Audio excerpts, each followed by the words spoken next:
Breaking news చూస్తున్నాము. America అధ్యక్షుడు Trump పై విమర్శలు వెల్లువెత్తుతున్నాయి. ఆయన ధోరణి తీరు అస్సలు బాగోలేదు అంటూ కూడా మండిపడుతున్నారు.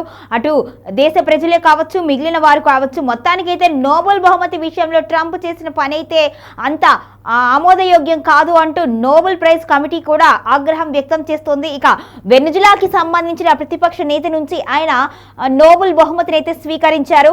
అయితే ప్రపంచవ్యాప్తంగా ఎన్నో యుద్ధాలు ఆపాను అని ట్రంప్ చెప్పుకుంటూ వస్తున్నారు. ఇలాంటి యుద్ధాలు ఆపిన నాకు నోబెల్ బహుమతి ఖచ్చితంగా ఉండాలి అంటూ ఆయన పలు సందర్భాల్లో మాట్లాడినట్లుగా తెలుస్తోంది.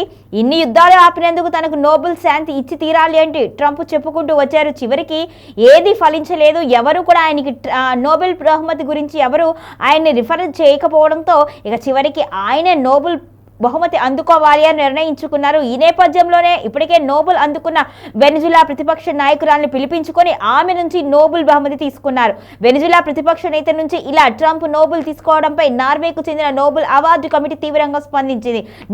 నోబెల్ బహుమతి ఇలా ఒకరిది ఇంకొకరికి ఇవ్వడం చెల్లదు అని తేల్చి చెప్పింది. మరోవైపు ప్రపంచవ్యాప్తంగా ట్రంప్ చర్యపై విమర్శలు వెల్లువెత్తుతున్నాయి. నోబెల్ స్వదేశం నార్వేలోనూ ట్రంప్ తీరుపై ప్రజాప్రతినిధులు, సాధారణ జనం మండిపడుతున్నారు.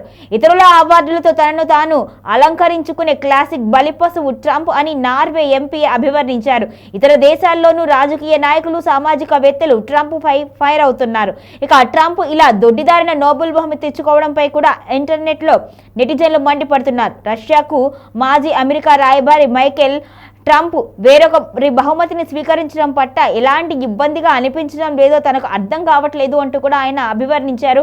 మీరు మీ నోబెల్ శాంతి బహుమతిని డొనాల్డ్ ట్రంప్ లాంటి వారికి ఇవ్వగలిగితే మీరు అసలు ఈ అవార్డుకు అర్హులు కాదు అంటూ వెనిజులా విపక్ష నేతకు కూడా నెటిజన్లు చురకలు అంటిస్తున్నారు. మొత్తానికైతే నోబెల్ బహుమతి విషయంలో ట్రంప్ చేసిన విధానంపై ట్రంప్ అనుసరించిన ధోరణికైతే అందరూ ఆగ్రహం వ్యక్తం చేస్తున్నారు.